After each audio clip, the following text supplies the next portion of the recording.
Amen. Alors, merci Seigneur, merci pour cette journée et gloire à Dieu pour cette nouvelle étude biblique que nous allons passer ensemble.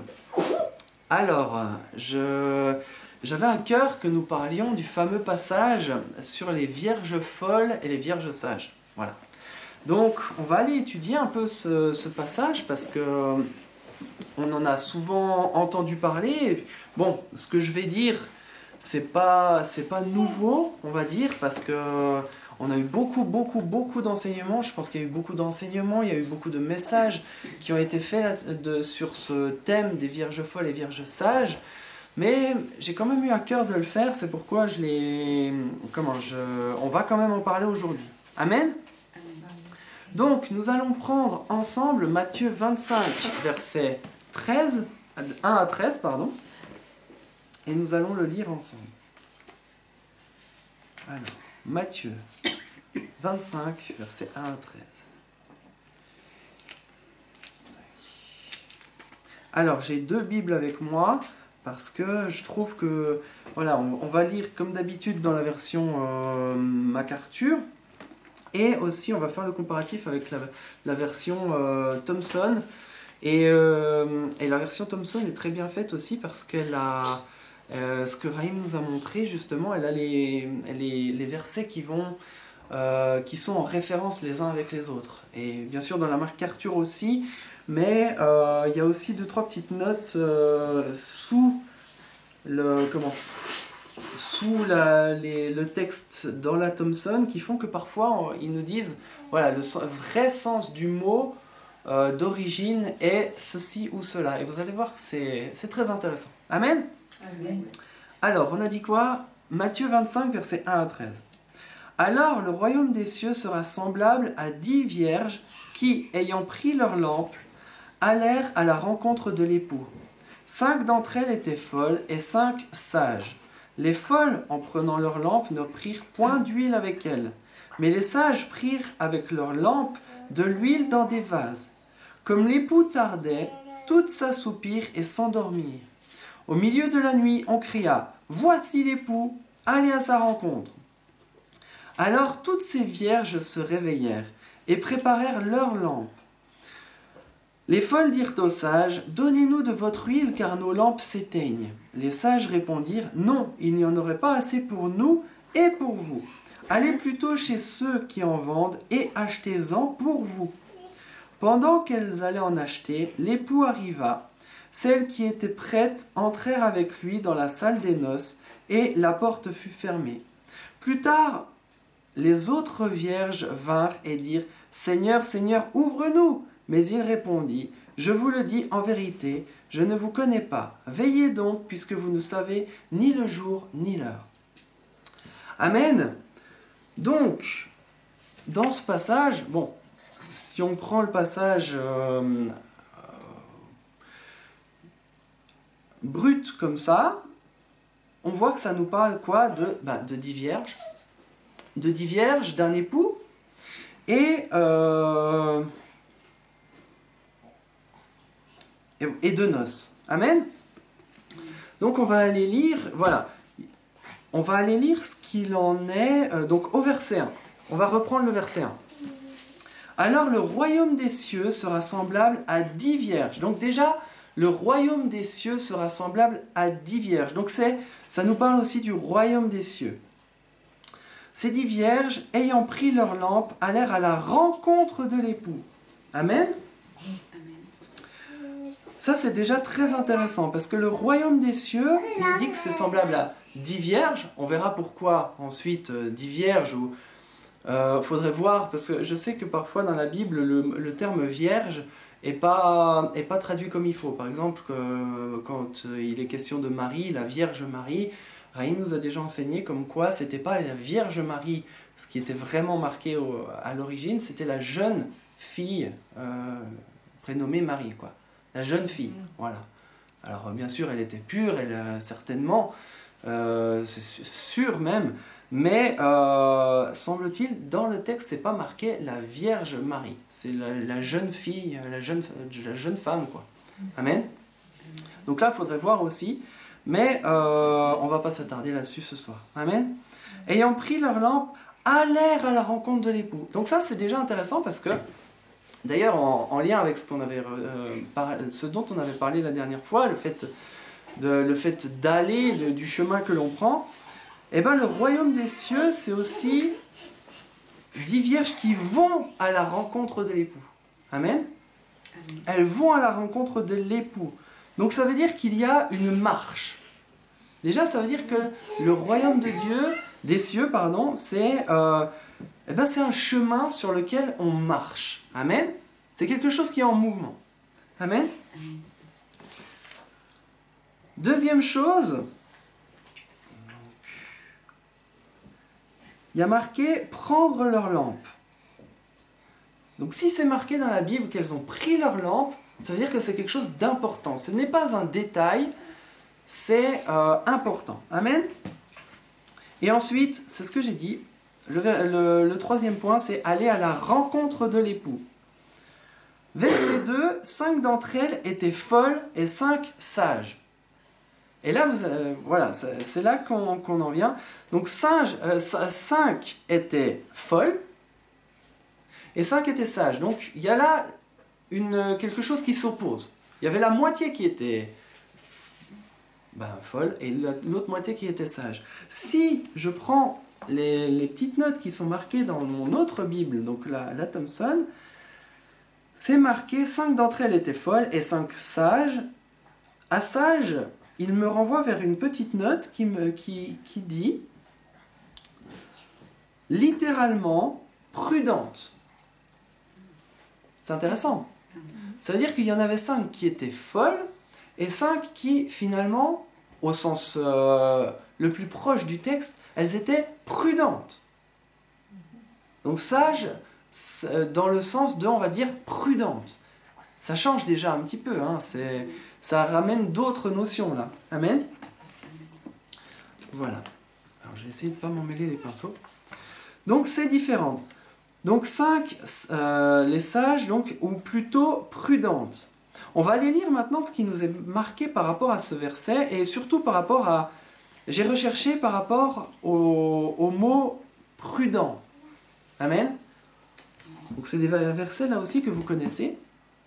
Matthieu 10, verset 16, qui nous parle d'être prudent.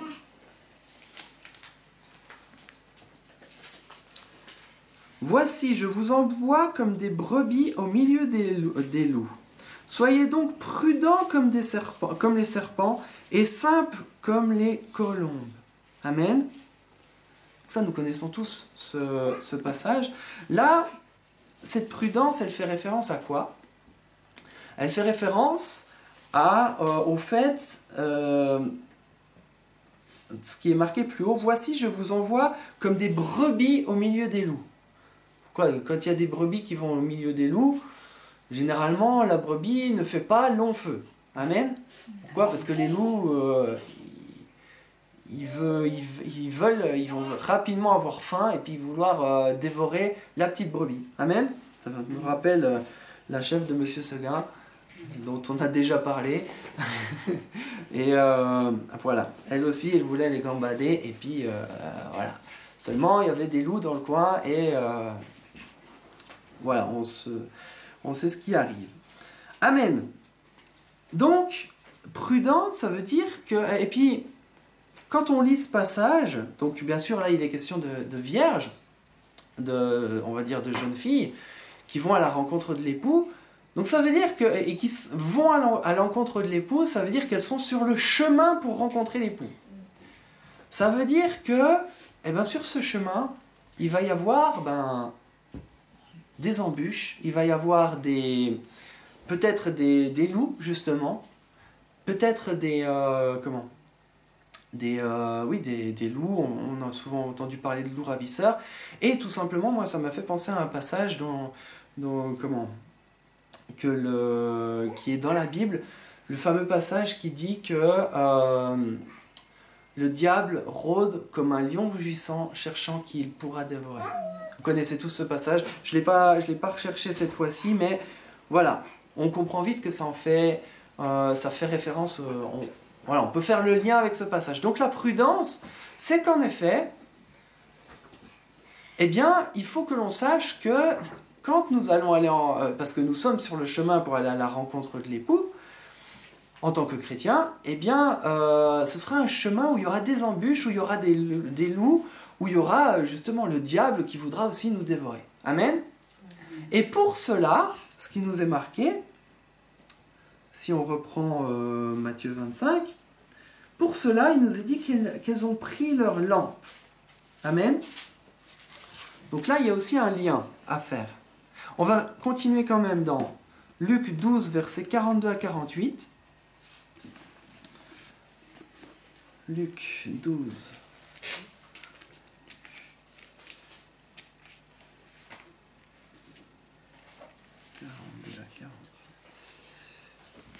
Voilà. Ça, c'est un passage qui est en lien avec justement la prudence. Amen. Avec les hommes prudents. Quel est donc l'économe fidèle et prudent, voilà, que le maître établira sur ses gens pour leur donner à la nourriture au temps convenable. Heureux ce serviteur que son maître à son arrivée trouvera faisant ainsi. Je vous le dis en vérité, il l'établira sur tous ses biens. Mais si ce serviteur dit en lui-même, mon maître tarde à venir, et ça c'est important, mon maître tarde à venir, parce que ce qu'il est marqué plus tard aussi, dans ce passage de Matthieu 25, c'est comme l'époux tardait à venir. Amen. Donc c'est-à-dire que peut-être là aussi il y a un piège du diable. Vous voyez, quand on disait tout à l'heure que le diable est comme un lion rugissant cherchant qui il pourra dévorer, eh bien peut-être là aussi il y a un piège du diable. Il voudrait que justement on s'endorme ou... Amen. Alors j'en étais où voilà. 45. Mais si ce serviteur dit en lui-même, mon maître tarde à venir, s'il se met à battre les serviteurs et les servantes, à manger, à boire et à s'enivrer, le maître de serviteurs viendra le jour où il ne s'y attend pas et à l'heure qu'il ne connaît pas. Il le mettra en pièces et lui donnera sa part avec les infidèles. Amen. Donc là, on ne va pas aller dans les détails, mais si on prend simplement... S'il se met à battre les serviteurs, qui c'est qui bat les serviteurs? C'est les orgueilleux. Ils se croient plus forts que les autres, plus importants. Du coup, il bat les serviteurs et les servantes. À manger, qu'est-ce que nous dit la Bible? Les excès de table, attention. À boire, voilà, s'enivrer. Le maître de ce serviteur viendra le jour où il ne s'y attend pas, et à l'heure qu'il ne connaît pas. Il le mettra en pièces et lui donnera sa part avec les infidèles. Le serviteur qui, ayant connu la volonté de Dieu, de son maître, n'a rien préparé et n'a pas agi selon la volonté, sera battu d'un grand nombre de coups. On va lire le 48 et on reviendra sur le 47. Mais celui qui, ne l'ayant pas connu, a fait des choses dignes de châtiment, sera battu de peu de coups. On demandera beaucoup à qui l'on a beaucoup donné, et l'on exigera davantage à celui à qui l'on a beaucoup confié. Amen. Donc là, il y a énormément de choses à dire par rapport à ce serviteur. Donc, revenons au 47, parce que moi, il y a quelque chose, pour revenir à la parabole des vierges folles et des vierges sages, il y a quelque chose, moi, qui m'a parlé, en tout cas, et un mot qui pour moi a un peu résonné dans ce passage, c'est le serviteur qui, ayant connu la volonté de son maître, elles savent qu'elles doivent aller à la rencontre de l'époux. Vous voyez, les vierges folles, sages, enfin les deux. Donc le serviteur qui, ayant connu la volonté de son maître, n'a rien préparé et n'a pas agi selon sa volonté, sera battu d'un grand nombre de coups. Amen.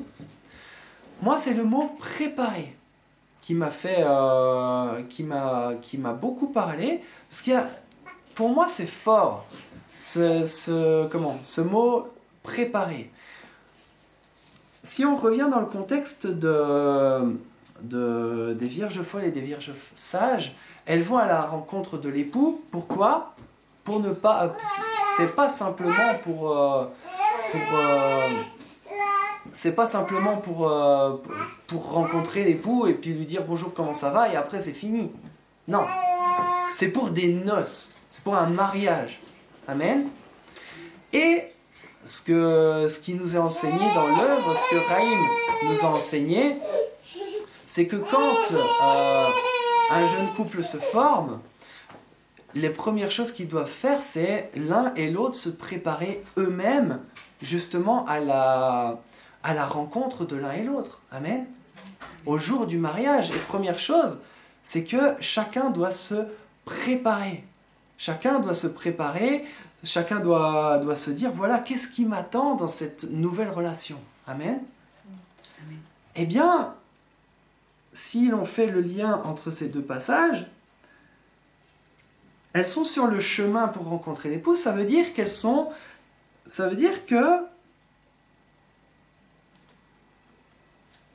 elles doivent se préparer aussi à rencontrer l'époux. Amen. Amen. Qu'est-ce que ça veut dire pour une jeune femme de se préparer à rencontrer son époux? Ça veut dire, déjà, savoir ce que la Bible dit au sujet des épouses. Amen.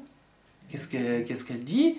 On a été enseigné en long, en large et en travers là-dessus. Mais pour nous qui sommes chrétiens, on sait très bien que ça nous parle de la vie du chrétien. Nous, on va à la rencontre de Yeshua. Amen. Parce que c'est lui le but de notre vie. C'est vers lui que l'on va aller. Et donc, qu'est-ce que cela veut dire? Quel est le but, le rôle de l'épouse bon, je ne suis pas marié, mais dans les enseignements qu'on a suivis, dans le livre Erad, ce qui est marqué, c'est que l'homme a comme rôle d'aimer sa femme comme Christ a aimé l'Église en se livrant lui-même pour elle. Amen. Là, on va à la rencontre de Christ. Donc, il peut pas plus nous aimer que ce qu'il a... Enfin, Christ nous aime de toute façon par définition. Donc, notre rôle à nous, c'est... Quel est le rôle de l'épouse dans le couple? C'est de respecter et de respecter son mari. Amen. Nous, et d'être soumise à son mari. La parole dit femmes, soyez soumises à vos maris. Voilà. De ce fait, notre rôle à nous est comment se préparer à la rencontre avec Christ. C'est nous soumettre à sa volonté. Amen. Tout ce qu'il va nous dire, ce que sa parole nous dit, parce qu'on a vu dans les études bibliques précédentes que Christ est le Verbe, il est la parole de Dieu. Donc tout ce que la parole de Dieu, tâchons de le mettre en pratique. Préparons-nous parce que le jour où nous allons rencontrer Christ, c'est un jour important. Amen. C'est un jour important et voilà, je pense que vous avez compris. Et donc, ce qui est important, c'est que nous, en tant que chrétiens, nous soyons soumis à Christ. On dit souvent, oui, moi je suis soumis à Christ. Mais qu'est-ce que ça veut dire être soumis à Christ? Faire sa volonté. Voilà, faire sa volonté, ça veut dire lui obéir, ça veut dire obéir à la parole de Dieu, ça veut dire être soumis, être les 6 schémas relationnels, typiquement. Ça a été donné, c'est la parole qui en parle, ça veut dire qu'ils sont bons, ces 6 schémas relationnels. C'est enfant, parent, parent, enfant, épouse, époux, époux, épouse, et serviteur, maître, et maître, serviteur. Voilà, ça c'est déjà important, être soumis. Là où Dieu me met, ce que je dois faire, c'est je dois me soumettre à la volonté de Dieu, à la place où il m'a mis. Amen. Amen. Donc ça, c'est ça aussi, se préparer à la rencontre avec Yeshua. C'est un petit peu ce qu'on a fait à Pessah. On a essayé de ne pas être hypocrite. Amen. Amen. Et là, c'est un petit peu ça déjà, la soumission. C'est ça. Amen. Amen. Donc, revenons au passage. Amen. On va lire aussi Proverbe 22, verset 3.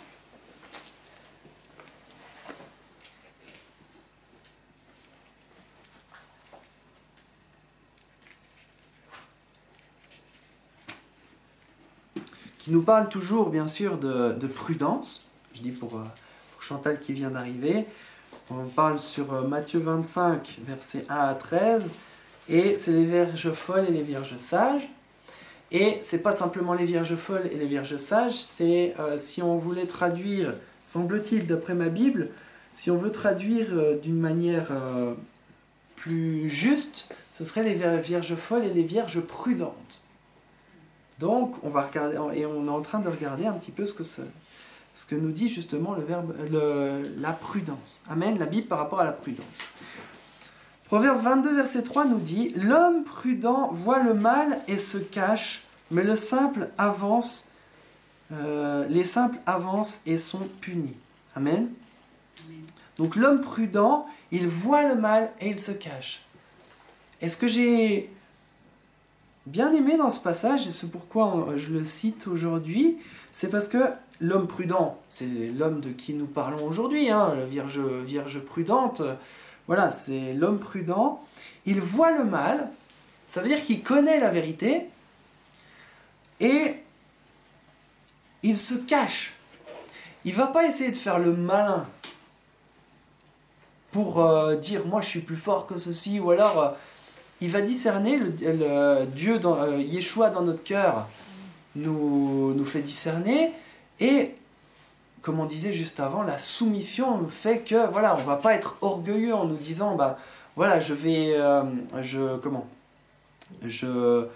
prendre une liberté ou l'autre. Non, scrupuleusement, je vais essayer de me soumettre. Amen.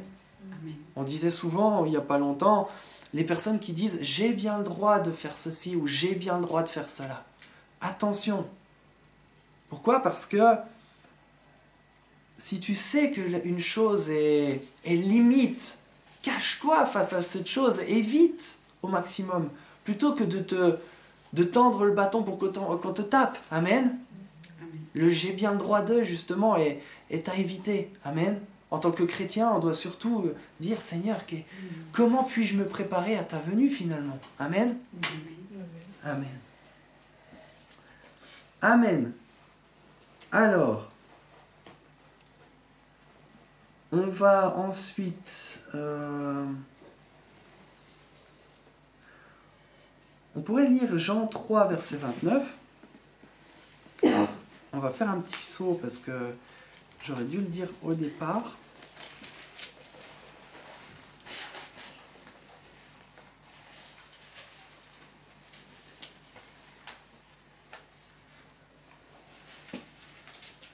Non, on va continuer sur ce qu'on voulait faire. Amen. Voilà, donc vous voyez que déjà dans le mot prudence, dans le mot d'être des vierges prudentes, des vierges sages,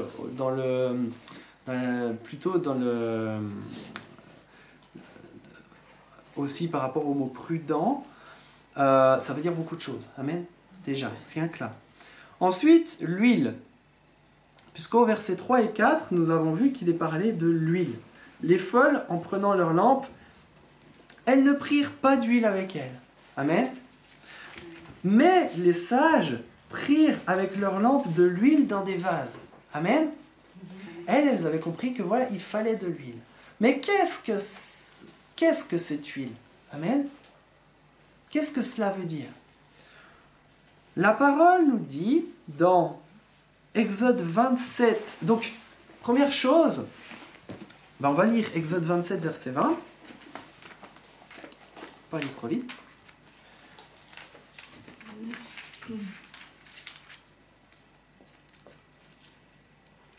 Exode 27, verset 20 nous dit: Tu ordonneras aux enfants d'Israël de t'apporter pour le chandelier de l'huile de l'huile pure d'olive concassée afin d'entretenir les lampes continuellement. Amen. Voilà.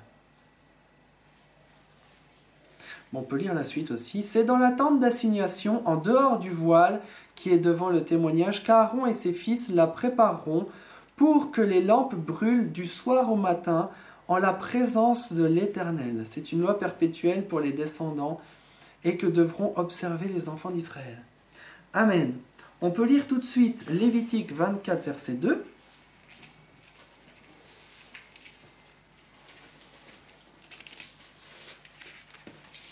Voilà.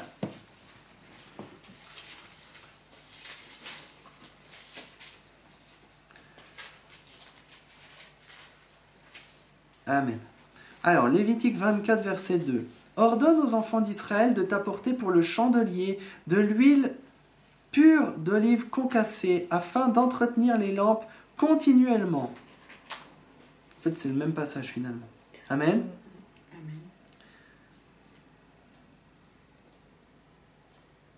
Et là, ce qui est intéressant, c'est que même si on prend au verset 4, il y a une chose qui ressort aussi. Donc, en fait, dans un commentaire dans ma Bible, à cette page-là, justement, où est-ce un peu plus loin? Non, c'est à cette page. Voilà, c'était dans ma Bible Thomson. Il disait que, justement, si on regarde bien dans la Bible, si on fait une petite recherche, semble-t-il, alors j'ai pas vraiment pioché non plus, mais il semble qu'il y ait plusieurs types d'huile. Voilà. Et l'huile pour lampe est un type d'huile, et l'huile pour l'onction est une autre préparation de l'huile. Voilà. Donc là, voilà, je tenais juste à le dire parce que ce que l'on voit ici, par rapport à cela, c'est que c'est de l'huile. Comment est cette huile finalement? Ordonne aux enfants d'Israël de t'apporter pour le chandelier de l'huile pure d'olive concassée afin d'entretenir les lampes continuellement. Et là, en fait, je ne vais rien vous dire de nouveau parce que si je me souviens bien, Raïm a prêché là-dessus un jour par rapport à l'huile d'olive, à l'huile bien sûr d'olive pure, concassée. Qu'est-ce que ça veut dire? Concassé, pressé. Voilà, pressé, concassé. Dans l'autre partie dans notre Bible, c'est pressé pour l'un de ces deux versets. Donc, qu'est-ce que cela veut dire? Donc j'ai mis aussi, attention, c'est différent de l'huile d'onction. Qu'est-ce que cela veut dire? Alors, avant de vous donner la réponse, nous allons lire ce à quoi sert l'huile. À quoi va-t-elle servir l'huile? Pour allumer la lampe. Oui, bien sûr. Donc, pour allumer la lampe, pour brûler avec la flamme. Et qu'est-ce que ça nous sert à quoi, justement? Voilà, ça va nous servir à éclairer, voilà. Rappelons-nous ce que nous avons dit au départ. Nous sommes sur le chemin pour rencontrer l'époux. L'époux, on comprend très vite que c'est Christ. Voilà. Nous sommes sur le chemin. Donc, et puis nous pouvons être sages ou prudents. Celui, finalement, pour que nous soyons... le but d'avoir pris des lampes et de l'huile, c'est d'avoir toujours de la lumière, voilà. Voilà, pour voir clair, pour voir le chemin aussi qui est devant nous, jusqu'à l'époux. Vous comprenez? Pour pouvoir bien se préparer, parce que, enfin, le chemin, finalement, c'est la préparation. Et quand on arrivera au bout du chemin, devant la porte, et ben là, on sera prêt. Voilà. Amen. Donc, mais c'est aussi pour pouvoir discerner le chemin. Amen. Donc, avoir de l'huile, la faire brûler, c'est pour nous éclairer. Et si nous prenons la Bible, les passages de la Bible qui parlent de cela, Éphésiens 5, verset 14, vous le connaissez par cœur.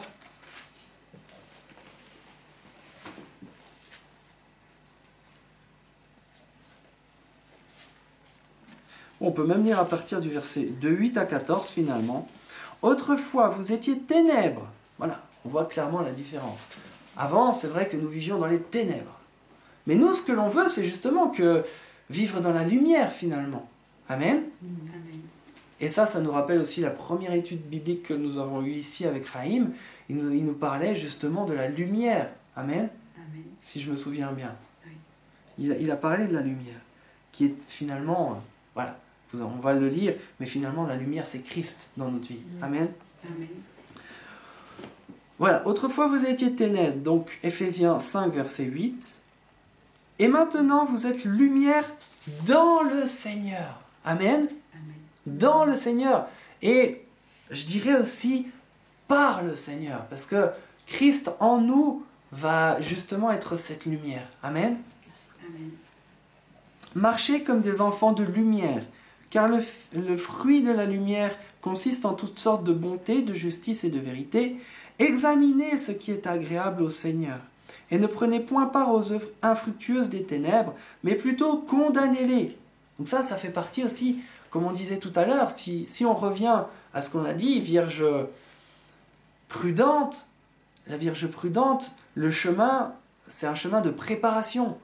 Et bien comment se préparer? Finalement, c'est ça, c'est fuir la lumière. Fuir les ténèbres pour justement rester dans la lumière tout le temps. Amen. Amen. Ne prenez point part aux œuvres infructueuses des ténèbres, mais gardez votre lumière allumée finalement. Amen. Mais plutôt condamnez-les, car il est honteux de dire ce qu'ils font en secret. Mais tout ce qui est réprouvé apparaît en lumière, car tout ce qui est ainsi manifesté est lumière. C'est pour cela qu'il est dit « Réveille-toi, toi qui dors, relève-toi d'entre les morts et Christ t'éclairera. » Donc qui finalement va être la lampe dans nos vies? Christ. Voilà, c'est Christ. Amen. Amen. Amen. C'est lui qui va être notre lumière. Amen. Amen. Alors, maintenant, il y a une chose dont Raïm nous a parlé déjà et que je voulais citer, c'est cette huile d'olive concassée. À votre avis, à quoi fait-elle référence? Jésus.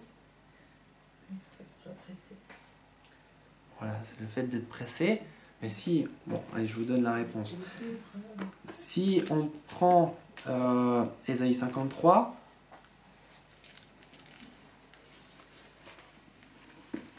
Amen. Amen. Voilà. Et le verset 5 particulièrement. Mais il a été blessé pour nos péchés, brisé pour nos iniquités. Le châtiment qui nous donne la paix est tombé sur lui, et c'est par ses meurtrissures que nous sommes guéris. Amen. Qui a été broyé? Yeshua. Qui a été...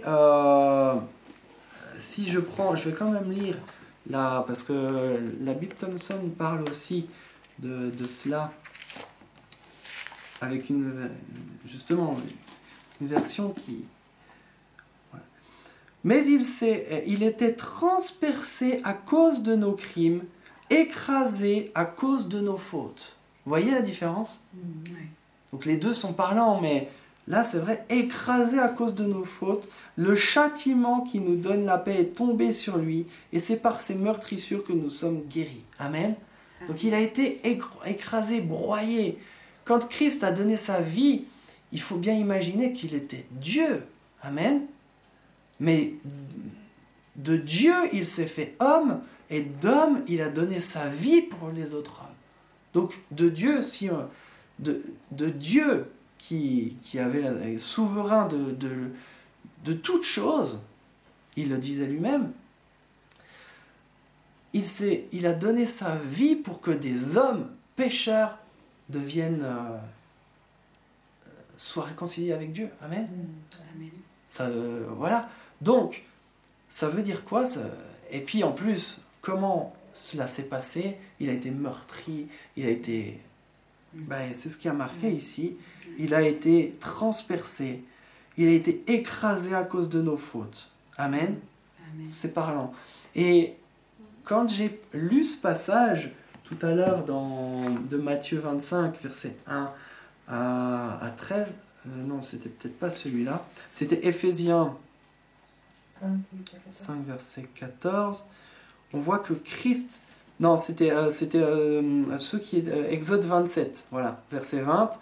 L'huile d'olive concassée, on peut se dire, mais finalement, c'est de l'huile toute simple. Mais Christ, quand il est venu sur la terre, il est venu dans toute la simplicité aussi. Amen. Amen. Il n'est pas venu avec des choses compliquées, avec de ceci, avec de cela. Mais il est venu dans la simplicité. Mais en même temps, il a donné sa vie pour nous et il a été brisé, il a été écrasé à cause de nos fautes. Amen. Amen. Donc pour moi, cette huile aussi fait référence au sacrifice de Yeshua pour nous. Amen. Amen. Amen. Amen. Alors, on va revenir à Matthieu 25, parce que finalement, du coup, j'ai perdu ma page. Matthieu 25, verset... Voilà. Verset 3 et 4. Donc, voilà. Les sages prirent avec elles leurs lampes de l'huile dans des vases. Donc, il y a une différence entre les folles et les sages aussi. Quelle est la différence entre les folles et les sages? C'est que les folles n'ont pas pris d'huile avec elles. Ça veut dire que on peut se dire, ben voilà, leur lampe, elle brûlait quand même parce que c'est marqué. Ou alors, est-ce que c'était en plein jour et du coup, il n'y avait pas besoin? Je ne sais pas. C'est pas marqué, on va dire. Voilà. Et les sages, les prudentes, ont pris de l'huile avec elles. Ça veut dire que, en gros, avec une catégorie de ces vierges, de ces jeunes femmes, on va dire, il y en avait qui étaient en Christ et il y en a d'autres qui finalement n'étaient pas en Christ. Amen. Et quand ils ont dit, on va lire plus loin. Amen. Comme l'époux tardait, toutes s'assoupirent et s'endormirent. Amen. Amen. Est-ce que cela vous fait penser à quelque chose? Les apôtres se sont endormis quand Jésus priait. Ouais. Amen. C'est juste.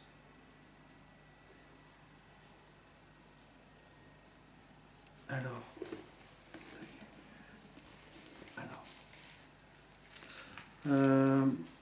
Voilà. Si on lit à Matthieu 26, verset 40, ça nous rappelle bien sûr, comme tu l'as dit, les apôtres qui se sont endormis. Amen. Et ils vinrent vers les disciples qu'il trouva endormis. Et il dit à Pierre, « Vous n'avez donc pu veiller 1 heure avec moi? Veillez et priez, afin que vous ne tombiez pas dans la tentation. L'esprit est bien disposé, mais la chair est faible. » Donc, si on reprend un petit peu ce que l'on a dit par rapport à ce chemin, eh bien, là, l'époux tardait aussi à venir. Enfin, je veux dire, là, on est un petit peu dans la même... Et les apôtres se sont endormis. Mais ce que l'on peut voir, c'est que du coup, dans le passage de Matthieu 25, donc des vierges folles et des vierges sages, il y a la porte qui s'est ouverte.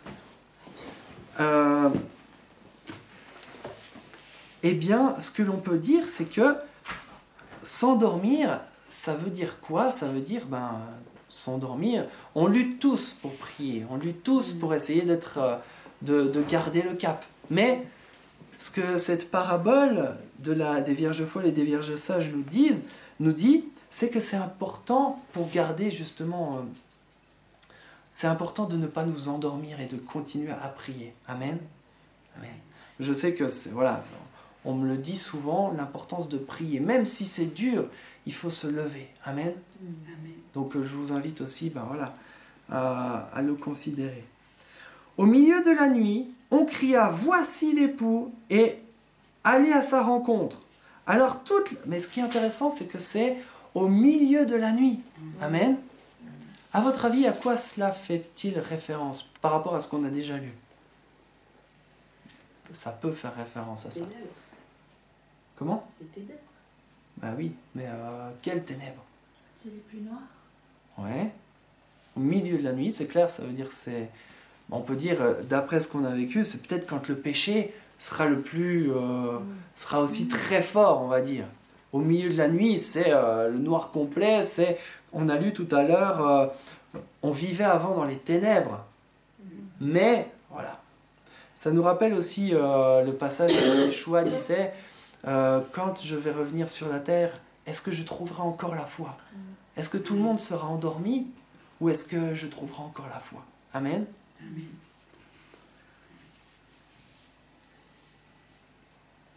Alors toutes ces vierges se réveillèrent et préparèrent leurs lampes.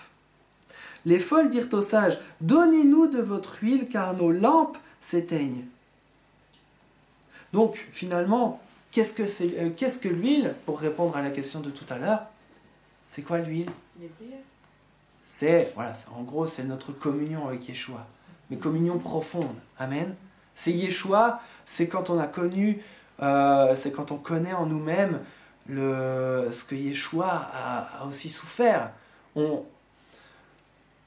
Faut pas oublier que cette huile, c'est de l'huile d'olive concassée. Ça veut dire qu'on s'est rendu compte, on se rend compte du sacrifice de Yeshua, on connaît notre Seigneur. Amen. On le connaît. Amen. Et ça, ce que nous dit ce simple passage, alors toutes ces vierges se réveillèrent et préparèrent leurs lampes. Les folles dirent aux sages, « Donnez-nous de votre huile, car nos lampes s'éteignent. » Les sages répondirent, « Non, il n'y en aura pas assez pour vous, et pour nous et pour vous. Allez plutôt chez ceux qui en vendent et achetez-en pour vous. » C'est quelque chose qui on peut le partager parce que les gens peuvent voir autour de nous. Ouais, mais toi, tu es chrétien, je vois souvent, il y a des gens qui disent, je vois une lumière sur toi, justement. On en a parlé de la lumière, justement, la lampe. Parce que Christ en nous va brûler, la lampe de Christ va être allumée. Amen. Amen.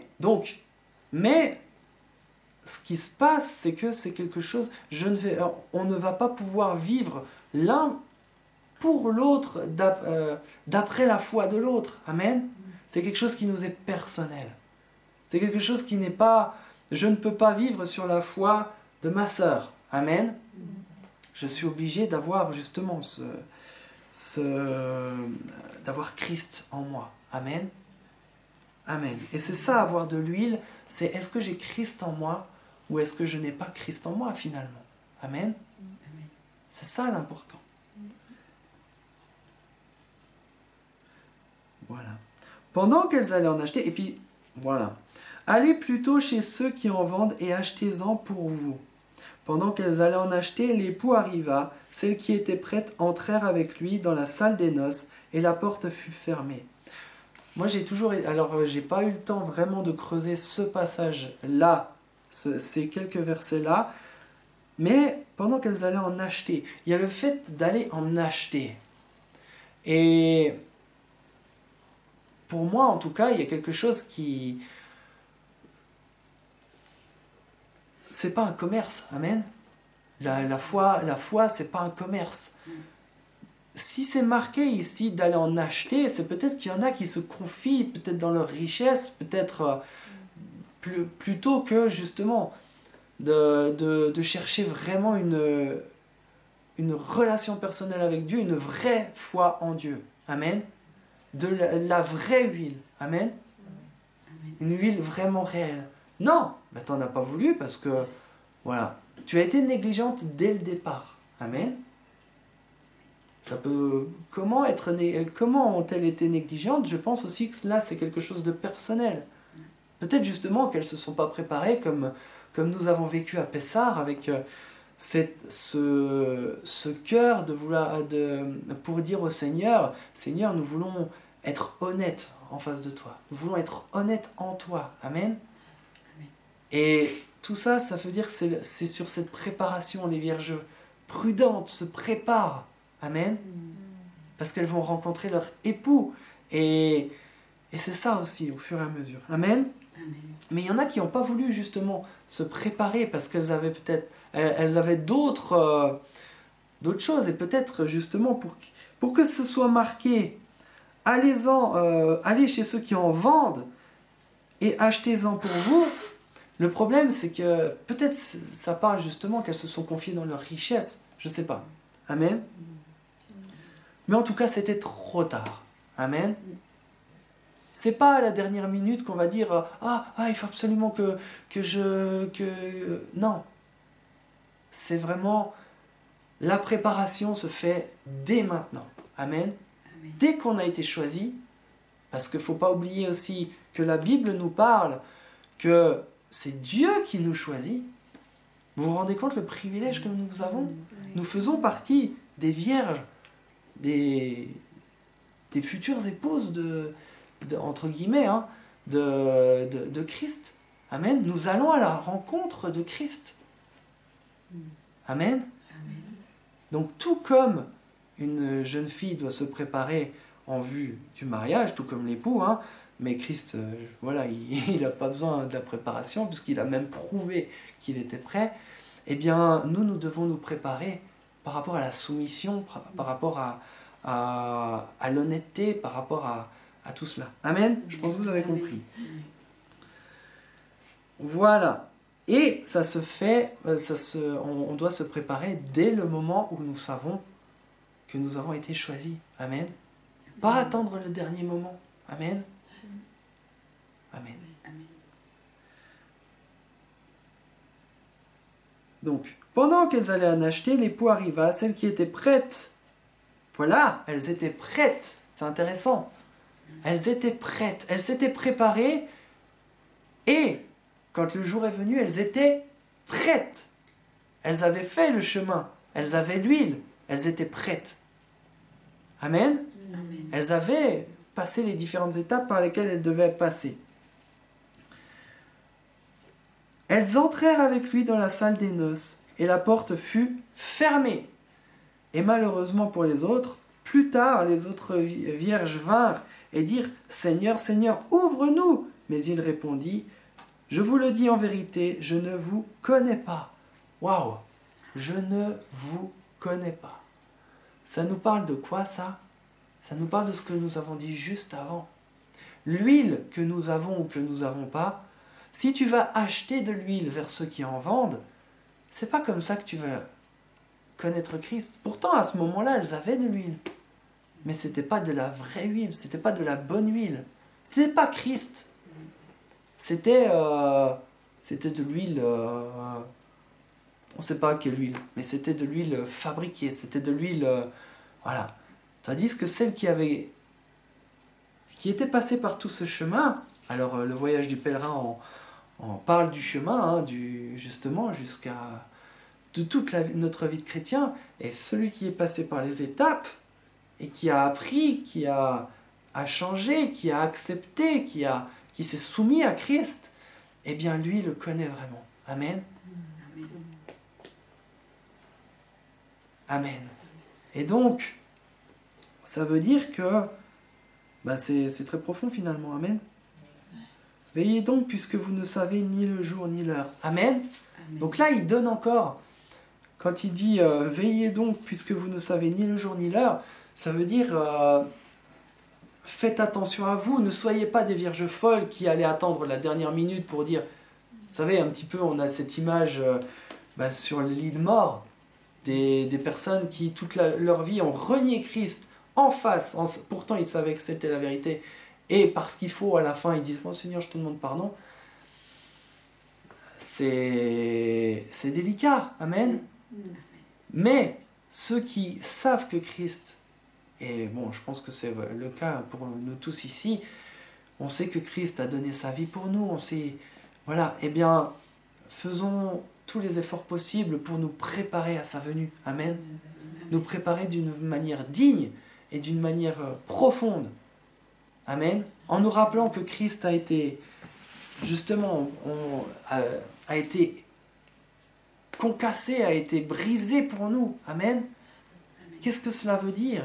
C'est quelque chose de profond que nous devons, si nous ne l'avons pas encore découvert, que nous devons découvrir entre lui et nous. Amen. Quelque chose de voilà. Parce que c'est lui qui va nous éclairer et pas quelqu'un d'autre. Amen. Amen. Amen. Alors, Merci Seigneur, tu peux arrêter. Merci.